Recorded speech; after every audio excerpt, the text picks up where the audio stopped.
പുതുതായി ബിസിനസ് ആരംഭിക്കുന്ന ഒരാളോട് എനിക്ക് പറയാനുള്ള കാര്യം, നിങ്ങൾ ആദ്യം ബിസിനസ് സ്റ്റാർട്ട് ചെയ്യരുത് എന്നാ പറയാം. ആദ്യം നിങ്ങളൊരു സ്ഥലത്ത് വർക്ക് ചെയ്യണം. ഒരു 2 വർഷം മിനിമം നിങ്ങളൊരു സ്ഥലത്ത് വർക്ക് ചെയ്യുമ്പോൾ, ഇപ്പോൾ നിങ്ങൾ ഉദ്ദേശിച്ച ഫീൽഡ്, ഇപ്പോൾ എക്സാമ്പിൾ ഒരു ഡ്രസ്സിന്റെ ടൈപ്പുള്ള ഒരു ബിസിനസ് ആണെങ്കിലും ആ ഫീൽഡിൽ നിങ്ങൾ വർക്ക് ചെയ്യുക, ഒരു കമ്പനിയിൽ കയറണം.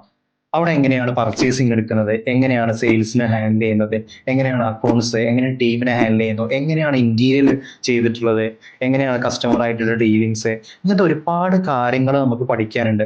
അത് നിങ്ങളൊരു 2 വർഷം നിങ്ങളൊരു കമ്പനി നിൽക്കുമ്പോൾ നിങ്ങൾക്ക് ഓൾമോസ്റ്റ് കുറച്ച് ധാരണ ഉണ്ടാവും, എവിടുന്ന് സ്റ്റോക്ക് ഇറക്കണം, അവിടുന്ന് കാര്യങ്ങൾ ചെയ്യണം എന്നുള്ളത്. അതിനുശേഷം നിങ്ങൾ ബിസിനസ് തുടങ്ങുകയാണെങ്കിൽ നിങ്ങൾ ഈസി ആയിട്ട് സക്സസ് ചെയ്യാൻ പറ്റും. മറ്റു പല ആളുകളും നമുക്കൊരു ഐഡിയ കിട്ടി, ഇപ്പോൾ നല്ലൊരു ഒരു ഒരു സംഭവം സ്ഥാപനം തുടങ്ങണം എന്നുള്ളൊരു ഐഡിയ കിട്ടി, അതിനുള്ള കാര്യം കുറച്ച് ധാരണ ഉണ്ടാവും. തുടങ്ങിയ ശേഷമായിരിക്കും നമ്മൾ അറിയുന്നുണ്ടാവുക അതിന് ഇന്ന കാര്യങ്ങളൊക്കെ ചെയ്യാമായിരുന്നു. കാരണം നമ്മൾ കുറേ സമയമാണ് നഷ്ടപ്പെടുന്നത്.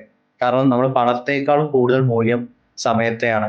ചിലപ്പോൾ നമ്മൾ ഈ 2 വർഷം അവിടെ എഫേർട്ട് ഇട്ട് കഴിഞ്ഞാൽ ചിലപ്പോൾ നമ്മൾ പെട്ടെന്ന് തുടങ്ങുന്ന ഒരു ബിസിനസ് വിത്തിൻ 1 ഇയർ കൊണ്ട് സക്സസ് ആക്കി കൊണ്ടുവരാൻ പറ്റും. നമ്മൾ കണ്ടിട്ടുണ്ട് പല ഷോപ്പുകളൊക്കെ വിത്തിൻ 1 ഇയർ കൊണ്ട് വലിയ ബ്രാൻഡുകളായി മാറിയതൊക്കെ.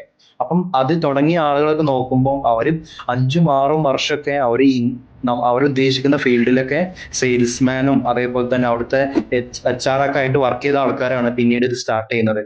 അതുകൊണ്ട് തന്നെ നമുക്ക് ഏതൊരു ഫീൽഡിലും ആ ഫീൽഡിനെ കുറിച്ച് ഒരു എക്സ്പീരിയൻസ് ഉണ്ടായിട്ട് മാത്രമേ നിങ്ങൾ തുടങ്ങുന്നതാണ് ഏറ്റവും ബെറ്റർ.